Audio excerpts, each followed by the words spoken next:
Number 10.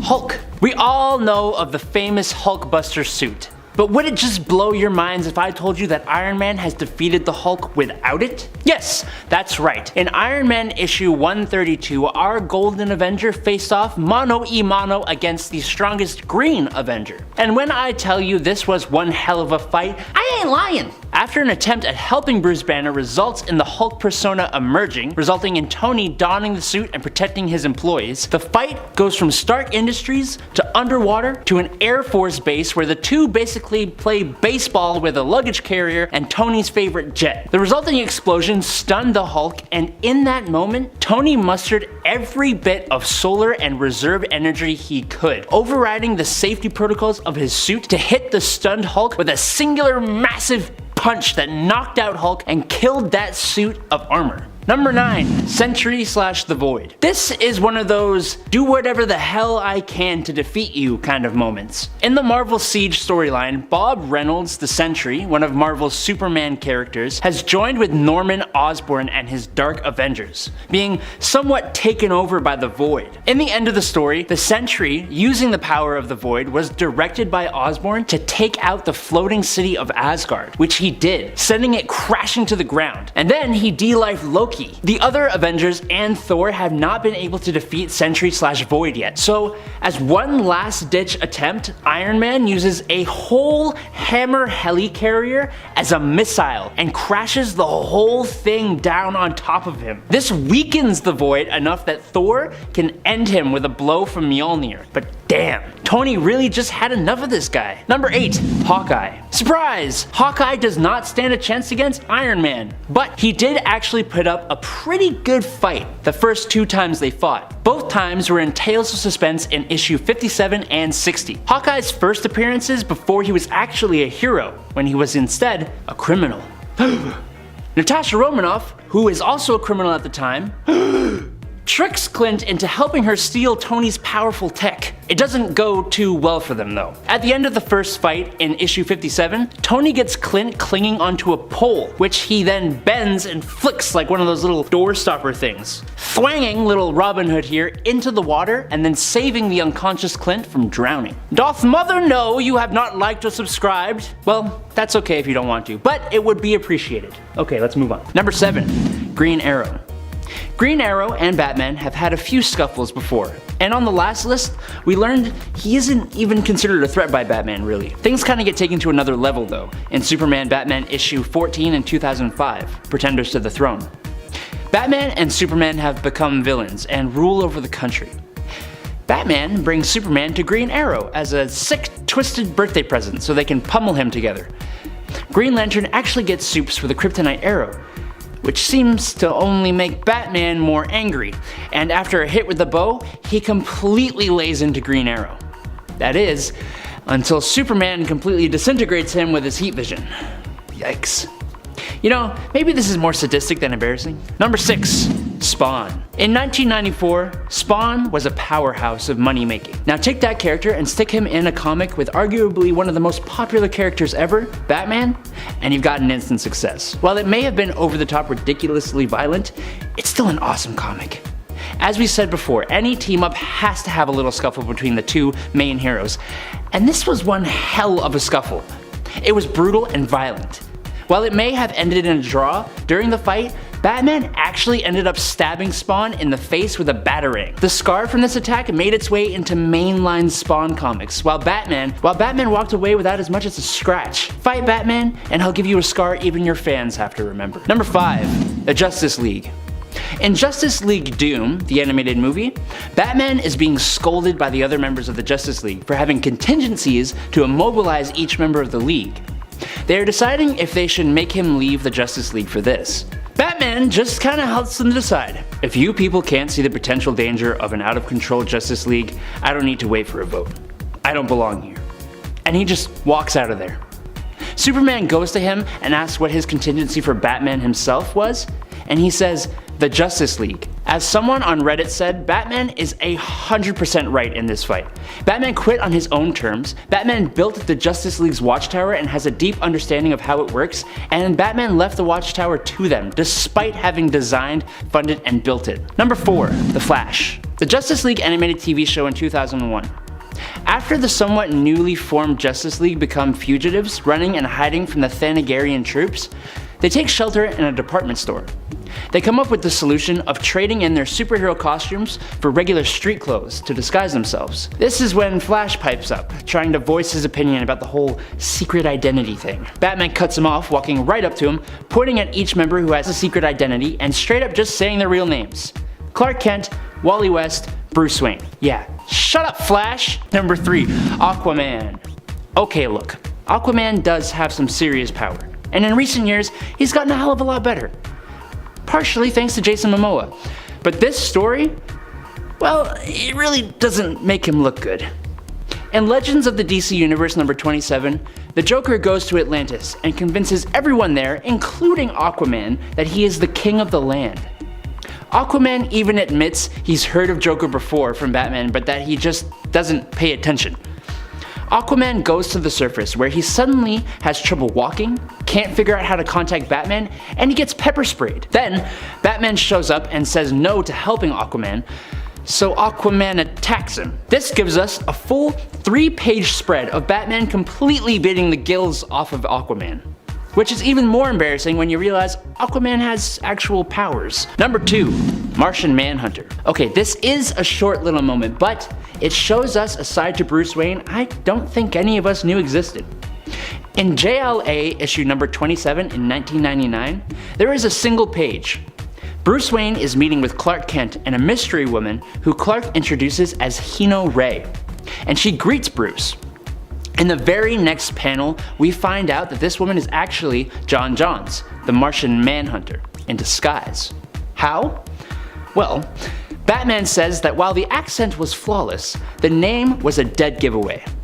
Now, this may fly right over your head, it did for me at first, but Ray Hino is the name of Sailor Mars from Sailor Moon. That means that Batman, Bruce Wayne, billionaire and mass detective vigilante who has mortally wounded characters like Darkseid and beats criminals to a pulp with his bare hands, watches Sailor Moon. So does Martian Manhunter for that fact. Is it embarrassing? Up to you, but what? Number 1. Judge Dredd. In the Batman vs. Judge Dredd comic that ended up putting Batman in the world of 2000 AD's most famous character, Judge Dredd, Batman is arrested and taken to the Hall of Justice for being a vigilante and carrying around all the tech and weaponry that Batman does. Judge Dredd refuses to ally with Bruce to fight Judge Death, who is going to Gotham and will kill everyone there and on that Earth, saying that 1. He is going to put Bruce away for 20 years for his crimes, and 2. That Gotham is out of their jurisdiction. Bruce loses it and busts out of his bonds and starts to wail on the judge. Assaulting a judge? That's 10 years in prison. Make it 20, Bruce yells as he kicks Dredd in the face. Number 10. Outsmarted. One of the most famous fights between the Hulk and the Thing also happens to be one of the first. This one goes down in Fantastic Four issue number 12, where the Fantastic Four are led to believe that the Hulk is the one behind a bunch of destruction, an attempt to get together to try and stop him. However, this does not end up working out very well. That's because the Hulk is not only the strongest there is, but he also manages to outsmart them almost completely. Hulk realizes that the FF have the advantage since together they are very powerful, but if he can take them on one by one, then he stands a better chance at defeating them. That's right, it wasn't even his brute strength but his strategy that allowed him to defeat the Fantastic Four this time around. Well, almost. The Thing seemingly defeats the Hulk with his piledriver punch, but in reality, his punch misses, and it was actually an energy ray that hit the Hulk and knocked him out. Fortunately though, this reveals to the FF that the Hulk was not behind all the destruction, and yeah, they can at least now go after the people that are actually responsible. Number 9. Illuminate the Truth. In the secondary short comic that is included in the World War Hulk prologue Worldbreaker, titled Round Trip, we get to see an alternate Hulk embarrass a group he refers to as the Illuminators, obviously the more cartoonish version of the Illuminati. This group ends up sending Hulk to space and another planet in a spaceship, ultimately because he stole Namor's sandwich. How does Hulk embarrass them? In a similar fashion to his plan in the reality of Earth 616, he ends up heading homeward after the group exiles him. Here, he doesn't necessarily seem to have the same trauma behind him as he does on 616, fueling his rage even more, but the Illuminators are still completely in a tizzy over the fact that the Hulk ship seems to be on a return course after they sent him away.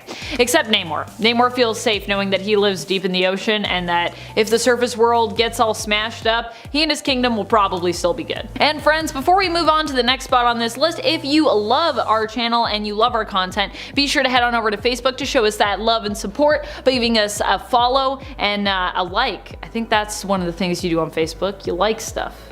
Hey. Number 8. To hear you scream. Speaking of World War Hulk, one of the most embarrassing fights comes from the very beginning of that event, in World War Hulk issue number 1, when Hulk faces off against Black Bolt. Black Bolt and his queen Medusa, you see, have some ego, which ends up quickly turning into hubris for them. Black Bolt had fought the Hulk before and won, so it was for this reason that they barely even gave Hulk the time of day when he shows up. When Hulk rushes them both, angry for what has happened to his people and the planet that he freed and made his own, Black Bolt only responds with a whisper, saying, "Enough," and with the force of his words pushing Hulk far back. But Hulk ends up coming out on top as he immediately recovers and leaps back at Black Bolt. He didn't come to Attilan for a whisper, he came to hear Black Bolt scream, and it definitely seems like he makes him scream. He does not look like he's in great shape after that conversation. Number 7. Green Lantern. First off, Justice League War is an awesome animated DC movie. We see the Justice League come together for the first time. In one of the first interactions between Green Lantern and Batman in a sewer, there's a bit of banter between Hal and Bruce when Hal realizes that Batman is literally just some guy in a bat costume. And he asks, "What, no one asked you to prom, so now you just dress as a bat and prowl around your parents' basement?" Batman, in response, simply just pauses and then asks, "What's this do?" as he holds up the Green Lantern's ring. It makes me genuinely chuckle. But then, when Green Lantern tries to tell him that he won't be able to do that again, Batman just hits him with, "Unless I want to." What a boss. Number 6. Green Lantern again. In All-Star Batman and Robin, the Boy Wonder, Green Lantern gets shown up. In order to face Hal Jordan, Batman lures him into a room where he has painted literally everything yellow. Why? The Green Lantern ring has the unfortunate weakness of not being able to affect anything yellow. So all the furniture, his and Robin's costumes, even their faces, and to top it all off, he even taunts Green Lantern while drinking lemonade. To really top it off, Batman isn't even the one to fight the Lantern. He leaves that to his ward, Robin, who admittedly takes it a bit too far. Number 5. Okay, one last Green Lantern defeat. Now, before you jump on me for including 3 times he's embarrassed the Green Lantern, you should know that 1, I don't even like Green Lantern that much, and 2, this time it was Guy Gardner, who is arguably the most annoying one. In 1987's Justice League number 5, or Justice League International number 5, Guy Gardner is his usual cocky, jerkish self. And a conflict between him and Batman has been brewing for a few issues, with Guy just kind of being a huge pain in the butt. But when Guy finally rears back to throw his punch, the Dark Knight is in there so fast, punching this guy so hard he knocks him clean out. And then him and the rest of the league leave him on the floor while they continue planning and even go on missions. Then, he doesn't even come to until like 2 issues later, when he just accidentally knocks himself back out. Number 4. Punisher. Punisher/Batman Deadly Nights is a very short-lived confrontation between these two heroes occurs when Batman stops Punisher from killing the Joker, which, as we know, goes against Batman's ideology. He interrupts the Punisher, coming in between him and his gun, and telling the Joker to run. In his frustration, Punisher drops his pistol and gets one mean punch in across Batman's face. Just the one though, as Batman lets him know he will only allow that one. Seeing how the Punisher probably thinks Bruce deserves it, it really gets embarrassing when Mr. Castle goes for a second swing and Batman redirects the punch in one move, sending the Punisher face first into a pile of boxes stacked up against a brick wall. When Batman tells you you only get one, you best believe him. Number 3. Justice Buster armor. In the endgame story, the Joker has twisted the other members of the Justice League with his Joker toxin, meaning we get to see Batman take them all on. While we know he has contingencies for each member of the League, Batman instead dons an armor that has the capability to subdue every member of the Justice League, the Justice Buster. Using this suit, he puts Wonder Woman in a dream state, maps out the Flash's movements, and causes him to slip and crash into a building, knocking him out. He fires a foam made up of magnesium carbonate at Aquaman that envelops him and drains him of the moisture in his body the more he struggles. And then, Superman shows up. The Justice Buster has plasma shields to deflect eye beams, thrusters and thermals to deter frost breath, but this is a Superman that isn't pulling his punches. When Superman gets through this armor, it doesn't matter though. Batman spits a polymer laced with green kryptonite dust into Superman's eyes, rendering him powerless. Number 2. Beating Superman as an old man. In the exceedingly famous Dark Knight Returns story, we see what is arguably one of the best Superman vs. Batman fights to ever grace comics. In the last issue, number 4, pits an aged Bruce Wayne against a Superman that has become a puppet of the government.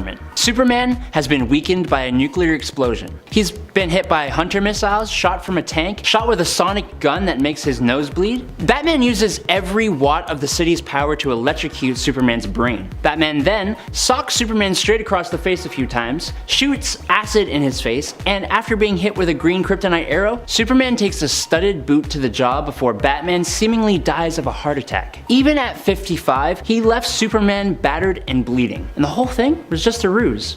Well played. Number 1.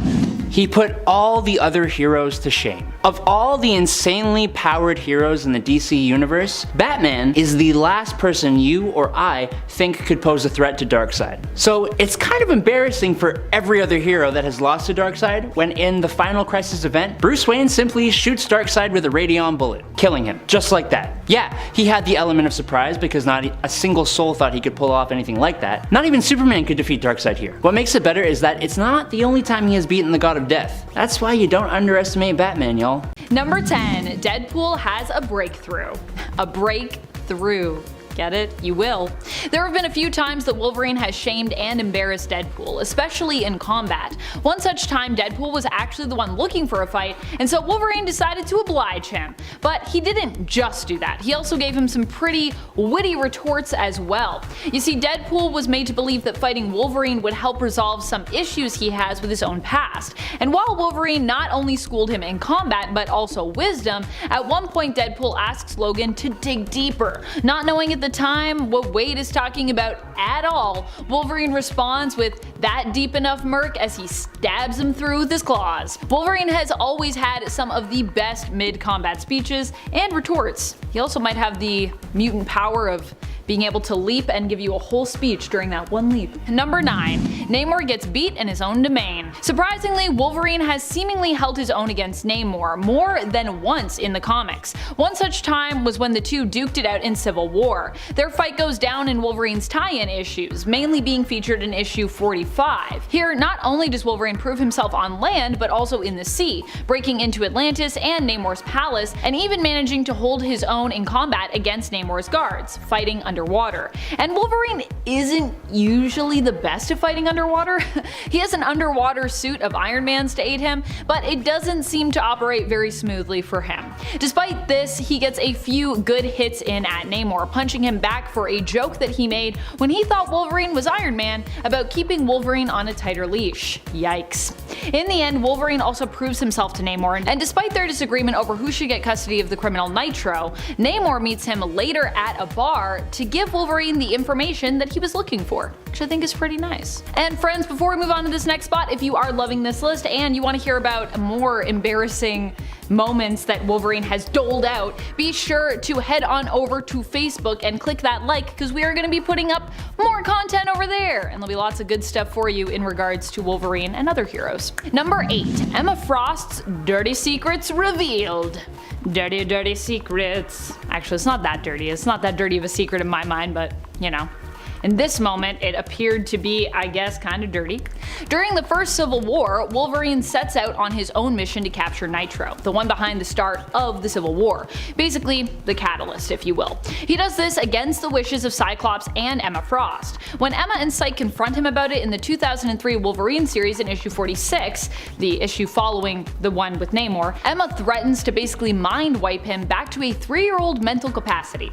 Wolverine responds by putting Emma in her place by 1, reminding her that the psi shields Professor X gave him protects him against her powers, and 2, by revealing that he knows she and Tony Stark, aka Iron Man, used to, team up. Well, Emma seems pretty shocked that Wolverine knows about this and is pretty embarrassed that he outed this previous relationship of hers to Scott. Her reaction is also interesting, as it's also during Civil War I, I believe, that she discloses that Scott does know of their relationship, of her relationship with Tony in the past, in a different comic. Although, maybe this happened after that, but I do believe the issue where Emma brings it up is Civil War issue number 3, and I think that was released before this issue. But maybe the continuity in canon is different than the release order, or I just found a continuity error, and that's what that is.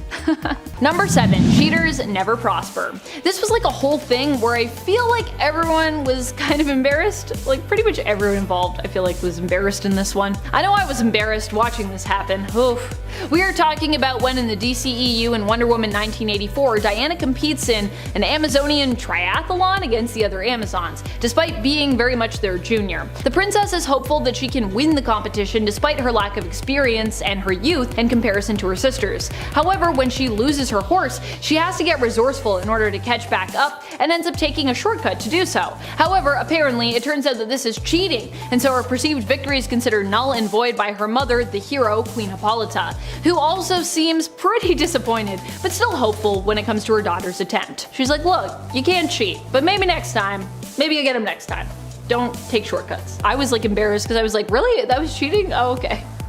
I would have done that too. I'm with you, Diana. Number 6, beats down a god with his own weapon. This one comes from Wonder Woman issue 773. Legacy numbering, where Wonder Woman takes on the god Thor. Not Marvel's Thor, who is very much a hero, but DC's Thor, who is still technically a hero, but also is kind of more of a brute than the Thor Odinson of Marvel's Earth 616. Wonder Woman ends up in DC's version of Asgard after the events of Dark Knight Death Metal. Here she learns that there seems to be a problem with souls going missing. She attempts to solve it, but ends up bonking heads with Thor, who isn't much for diplomacy. At least, not initially. Don't worry though, Diana puts him in his place, besting him in combat, taking Mjolnir, smashing him in the face with it before crushing it between her 2 hands. She's like, hammers, not really my thing. And of course, only then is Thor willing to listen to what she has to say. But don't worry, it all works out in the end. Everyone's able to sit at a table and have a discussion and a beer afterwards, so yay. Number 5, can't stop killing. It's hard to tell who would be more embarrassed in this scenario, Wonder Woman or all of her friends who try to reach out to her and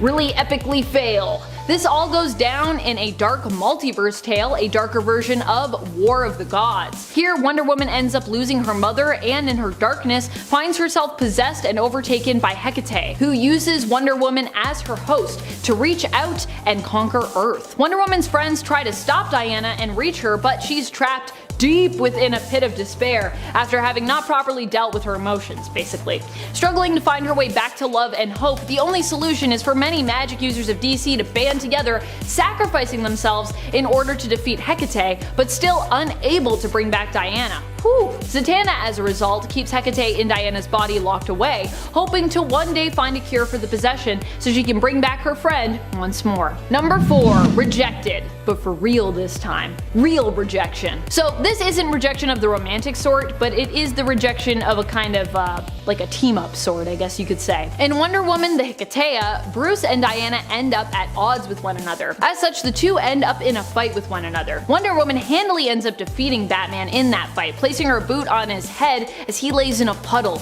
and urges him to not get back up. Batman decides to surrender, which I think is a good choice. Instead of fighting back, Batman tries a new tactic and begs for Diana's mercy and protection. This shocks Wonder Woman as Batman clings to her boots. He calls on the age-old ritual and rites to seek her power and her aid. Wonder Woman, however, reminds Bruce of his history, saying that in times previous, heroic men have been denied, as she chooses to deny him now.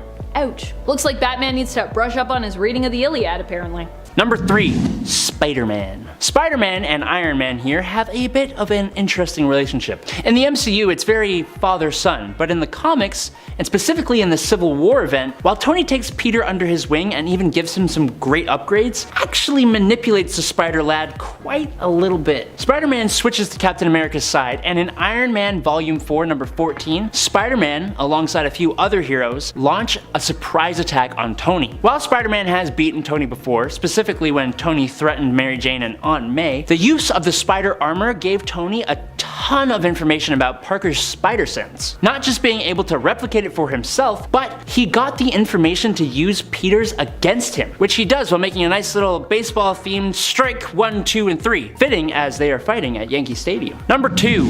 Daredevil. You know what? I really liked Superior Iron Man. The story was cool, and Tony was, well, he was kind of an almost villain, honestly. Specifically, there were 2 times with Daredevil that showcased this really well. After Tony got the whole population of San Francisco addicted to a social media platform, and then began charging them subscription fees for it, trust me, it's a lot more sinister than I'm making it sound, Daredevil goes to Tony's base on Alcatraz Island to confront him, and shut him down. Obviously, that wasn't going to go the way he wanted it to. But even I didn't expect Tony to just pick him up by the throat, tell him he's always welcome but to leave the attitude at home, and then straight up just chuck the blind superhero without fear into the freezing waters of the San Francisco Bay. Cold. Literally. Number 1. Captain America. We love Civil War. Not the actual Civil War, the Marvel one. So many great examples of superheroes fighting other superheroes. But the main star of the show in this conflict is Iron Man versus Captain America. And while the climactic fight ultimately ended in a Captain America favored draw, I'd say the first major fight was definitely more of a win for Tony. In issue 3 and 4 of the main Civil War comic, a battle takes place between the forces of both Cap and Stark. While Steve is fighting Spider-Man, Iron Man comes swooping in, attacking with an armor that's analyzed every fight Cap has ever had. And he just starts going to town on the guy, feeding him the left, right, until Cap is absolutely battered. Cap still doesn't go down, so Tony uses a high frequency that shuts down the human brain. He's about to end the fight when Hercules jumps in, attacking him with an oil tanker truck. Number 10.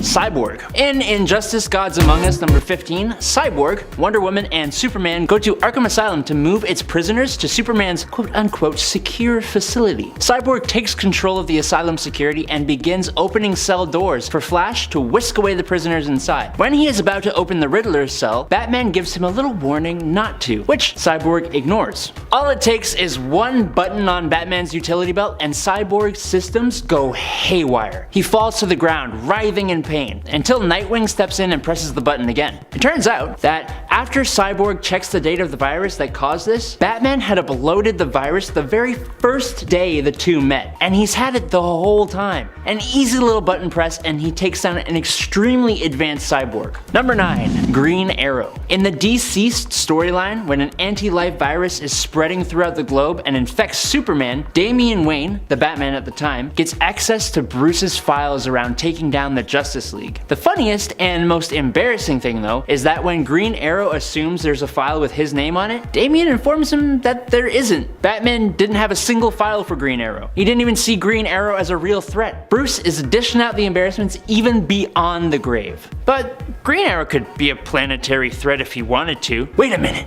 you know what would be really embarrassing? If you didn't like and subscribe to our channel. Kidding, you don't have to do that if you don't want to. Do it.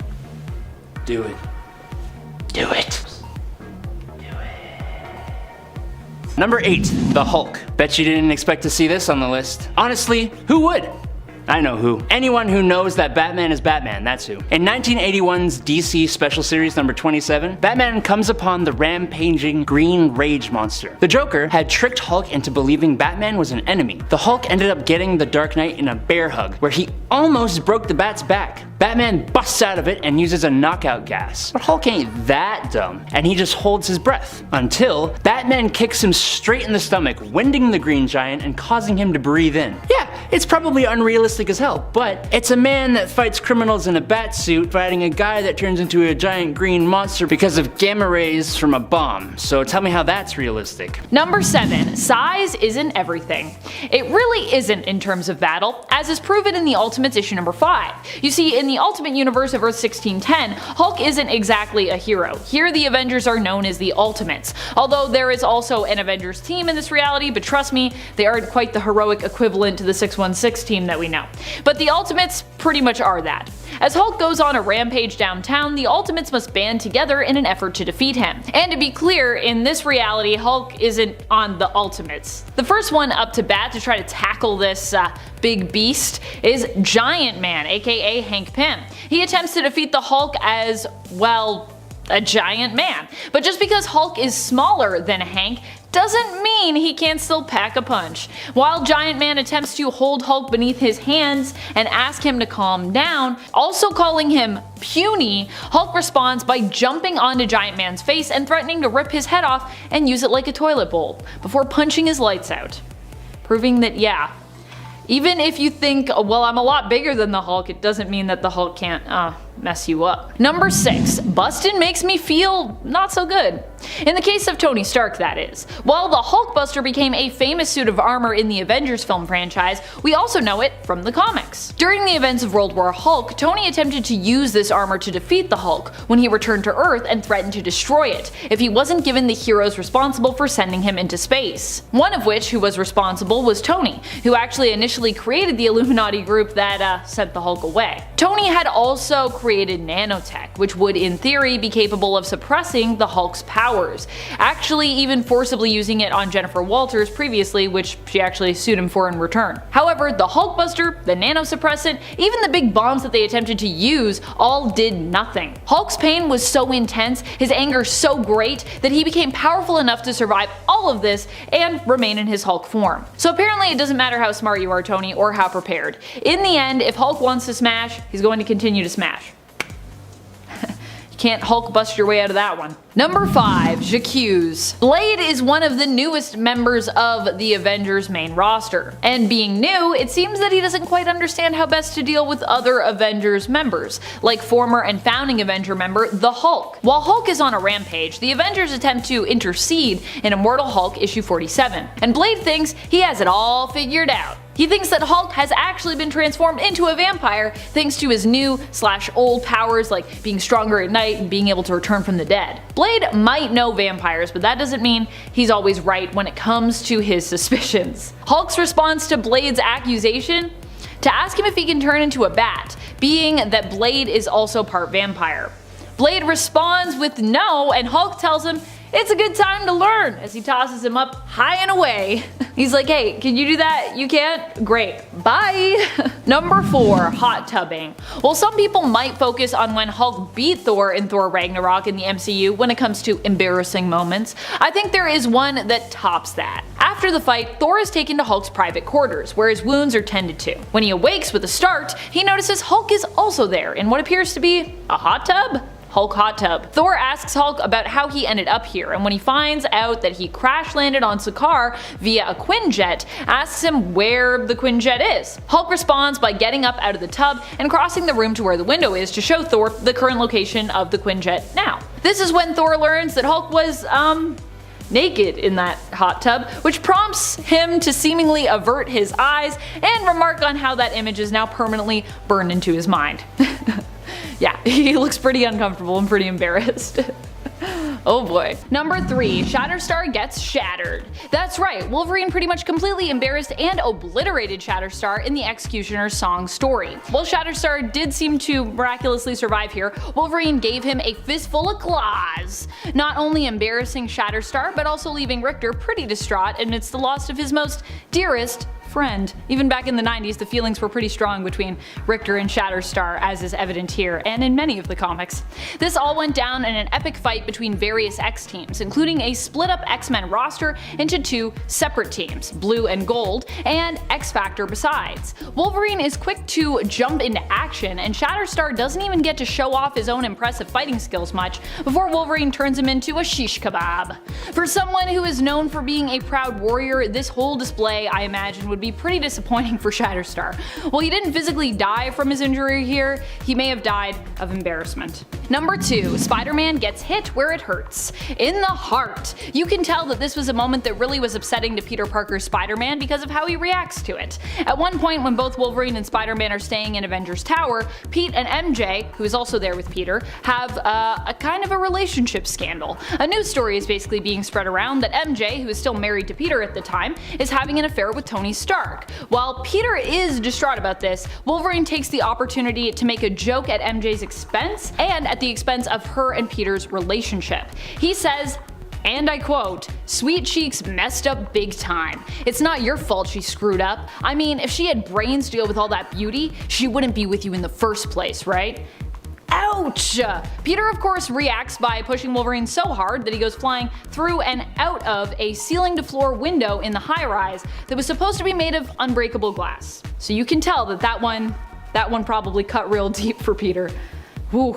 Number 1. The X-Force are defeated. The defeat of Shatterstar was just the beginning for the X-Force, unfortunately, in Executioner's song. Shortly thereafter, they would also be tracked down by Wolverine and taken out primarily by him and Psylocke, forced to surrender to the Blue X-Men and X-Factor teams. And they were backed into a corner fairly easily, I gotta say, with Wolverine choosing to hunt them down and citing it as one of the things he is best known for, which obviously here he proves he is best known for it. He's pretty good at hunting people down.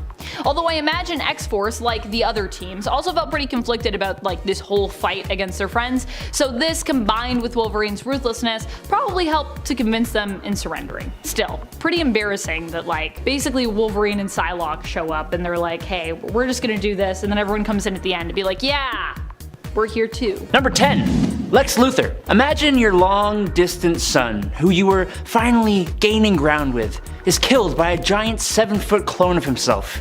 And then his psycho grandpa steals his body and puts it in a sarcophagus alongside a chaos crystal, which leads to the villains from Apocalypse coming and fighting you for it. Now, imagine your friends show up and start intervening, unintentionally blocking you from stopping the villains from stealing your son's body.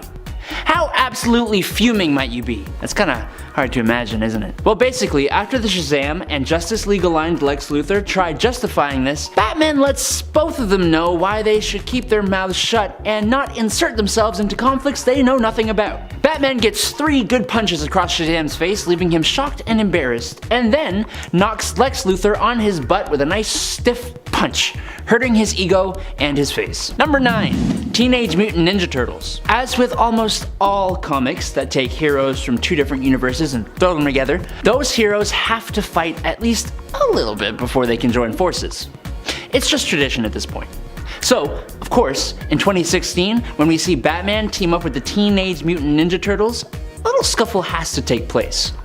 Oh, also, if you thought this kind of team up would be silly, yeah, maybe. But it's totally awesome. In their scuffle in the 2nd issue of the comic, Batman basically makes them look like amateurs. They end up hitting each other, being stunned by the Batmobile, having their weapons taken and used against them. Michelangelo starts to get some kind of conversation going before Splinter shows up and splinters the fight. It is super cool, and so is this comic. Give it a read. Cowabunga, dude. Hey there, nerds. Did you know that every time you hit that like and subscribe button, my appreciation of you grows by 4? 4 what? I don't know. I just work here. Anyways, keep whacking those buttons for more spicy content. Number 8, Nightwing. You know, I think Batman needs to kind of ease up on just punching people instead of talking. Sure, it gets stuff done, but then you end up crying at the Oscars while accepting your Best Actor award, so... When Batman first comes into contact with the Court of Owls, the members have special seals hidden in their mouths. The first Robin, now going by Nightwing, could possibly be one of them, as his great-grandfather is. So, how does Batman figure out if his old partner, longtime friend, and member of the Bat family is still loyal? Well, after a bit of lip from Dick Grayson, Batman punches Nightwing right in the mouth and knocks out his tooth to check. He was supposed to be a Talon of the Court of Owls, but he clearly isn't.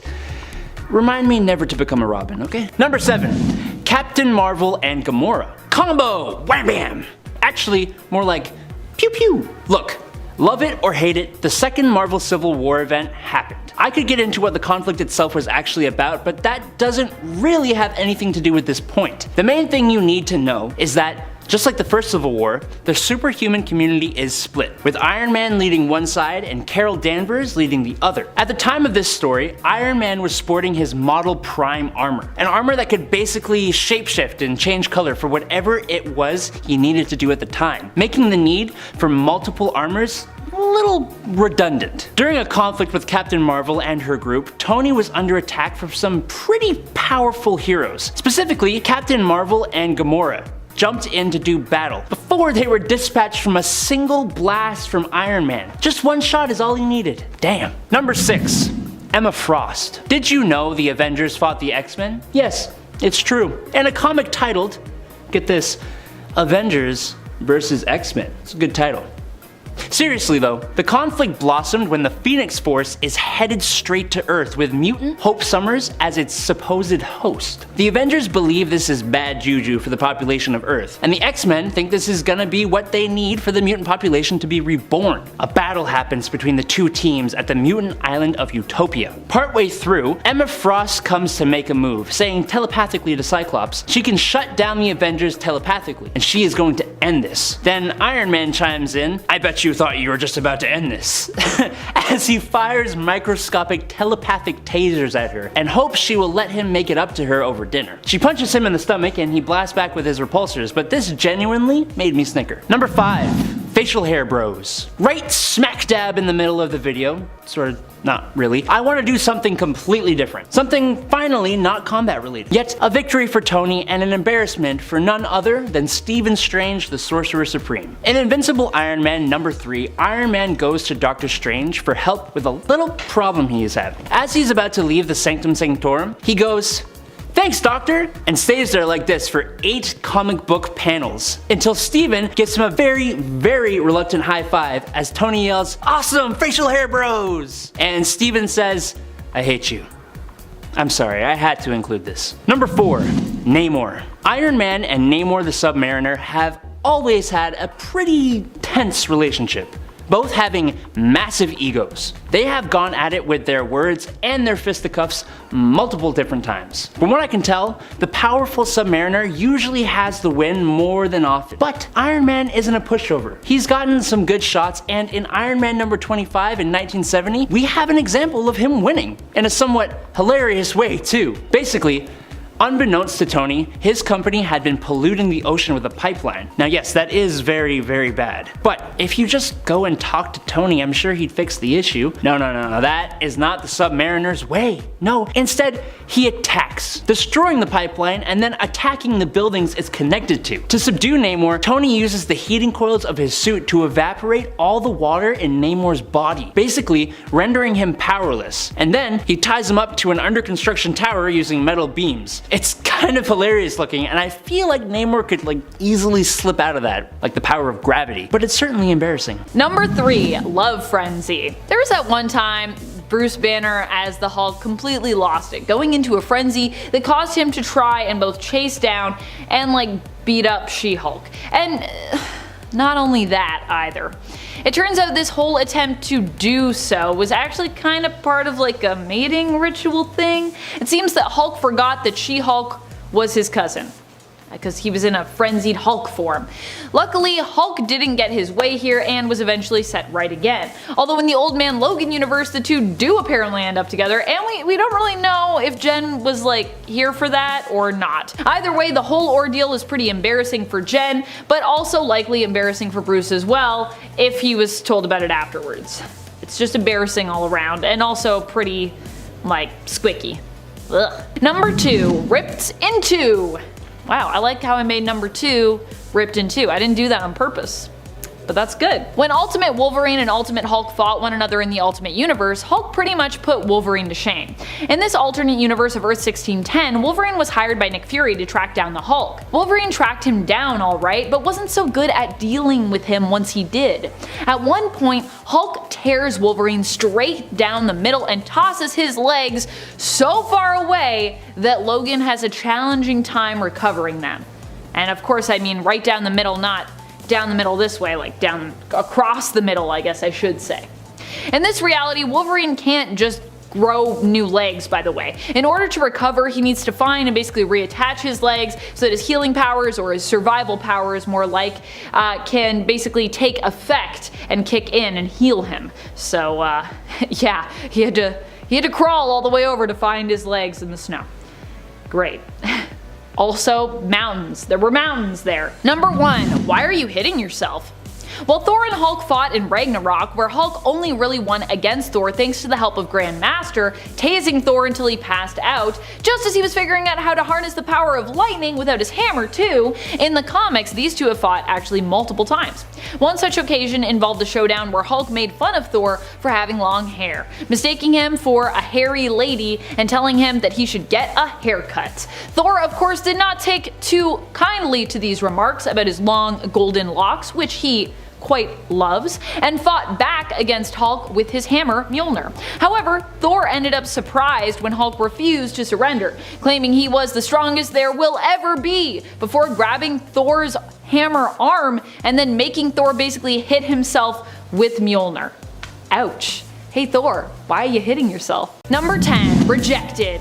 Kind of. This one comes from JLA issue number 90 from the 1997 series. Here, Wonder Woman and Batman eventually share a kiss, which prompts Diana to look inside herself and see how she really feels about Bruce and the potential for a relationship with him. After looking deep within her subconscious by using the trans-consciousness articulator, try saying that 5 times fast, Diana decides it would be best if she and Bruce didn't actually end up together. She tells him as much, just as he seems to be ready to say the same. Although he also makes quite the face when she asks him if he felt being with her was worth risking all they already had as friends. And while Bruce seems to say that he agrees with Diana wholeheartedly, his face and the parentheses in his speech bubble seem to imply otherwise to me. All in all, I think both of these two ended up a little bit embarrassed by the whole ordeal, so it's a bit of a two-way street with this one. Batman's embarrassed, Diana's a little embarrassed.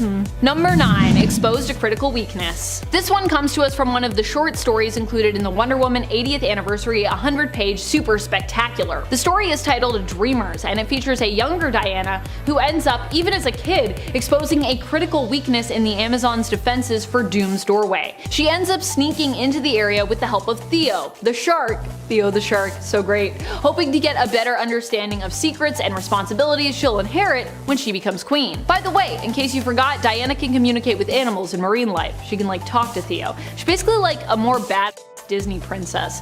Successfully sneaking into the area, Diana comes across Nubia, who is tasked with guarding the doorway, and reprimands Diana for sneaking in. Though she also seems a little bit impressed that Diana, being so young, was able to poke holes in the defenses of her much older and experienced sisters. Fortunately, Nubia's don't worry, I won't tell your mom, but I will have to tell her that hey, there's a hole here.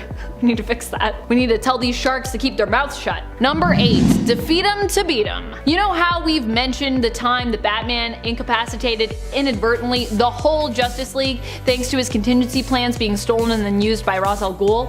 Well, he isn't the only one to defeat the Justice League. In fact, Wonder Woman defeated the Justice League without the interference or influence of anyone else. She did it single-handedly, and instead of it being a betrayal, it was actually to try and protect the League. However, the realization that Wonder Woman could take them all out so easily was likely pretty embarrassing when they came to afterwards. This all happened in League of One, where Diana defeated the League in order to protect them against a prophecy. You see, they had to go up against a dragon, but it was supposed to be the League's fate to both succeed in defeating the dragon, but also die in the process of winning that battle. To spare the rest of her friends and teammates, Diana beat them so that she could face the dragon alone and hopefully be the only one to both defeat it and possibly die in the process. And friends, before we move on to this next spot, if you are loving this list and you want to show us some love in some other places here on the internet, head on over to our Facebook page, click that like, click that follow, and it really does help us out here at the channel, so thanks for doing that. Number 7. Is Hulk really the strongest there is? Yes, he still is, I think. He is the strongest there is. But he's not always the smartest, as is proven here in this fight against Wolverine from Incredible Hulk issue 340. Now it should be noted that in this fight, Wolverine is actually taking on the Grey Hulk, which isn't known for being one of the strongest personas or versions origins of the Hulk. But still, the impressive part here isn't so much even Wolverine's skill and strength as a fighter, although you're likely to be impressed by that somewhat still if you're so inclined, but the smarts and character development we see Wolverine display here. Wolverine accidentally picks a fight with Hulk by insulting him, unintentionally. Hulk responds by attempting to attack Wolverine, who manages to get the first slash and kind of dodge in successfully, but then decides to take the higher road and actually chooses to apologize to the Hulk, not wanting to fight him and attempting to fight against his own internal animalistic desire and instincts to do so. When Hulk refuses to let him go and says, "I've gotten smarter and you've gotten gutless," Wolverine replied with, "Knowing when to fight and when to walk away is more smarts than you'll ever have." Yeah, I like that. Such a good Wolverine line to Hulk. Like, I'm just like, whoo! Ouch, you're gonna need some ice for that burn, Hulk. Number 6, Cable and Bishop both get bested. I can't even believe that this happened. Cable is considered an Omega level mutant, and yet Wolverine was still able to take him down. And for reference, Wolverine is considered beta level when it comes to his abilities and his control over them more specifically. At least I think he's still considered beta level. He's definitely not Omega level, I'll tell you that much. Granted, Wolverine did have some help here from Bishop, and does at least choose to spare Cable during their fight as part of the Executioner song story. You see, he thinks that Cable is actually the one they're looking for, but really it's his evil twin Strife. Wolverine isn't quite ready to kill him dead though, not knowing about Strife, but he does have a small amount of doubt that stays in his head. So he's like, I'm just gonna hold off, because even though I think it's you, we don't know for sure. You're making me doubt it. Then when Bishop attempts to finish the job, because he's like, no way, we just hunted this guy down, we fought him, that's it, Wolverine in turn shows up Bishop by slicing his gun to pieces so that he can't actually kill Cable with it, telling him to cool off before getting another gun off the rack and getting back to sorting out this whole mess with Cable's currently very suspicious appearance and self. Even though, like we said, it's Strife, but we didn't know that yet. Or well, Wolverine didn't know that yet, at least. Number 5, Jean Grey gets more help than she bargained for. Jean gets more help than she asked for from Wolverine in this issue of X-Men. In fact, she didn't even really ask for his help to begin with, but she did complain about her ability to move freely in her outfit and her struggle to kind of like tear it so that she could move a little bit more freely. Which obviously was a classic mistake, because you know Logan is always more than happy to help Jeannie gain more mobility by maybe, you know, parting with pieces of her garment.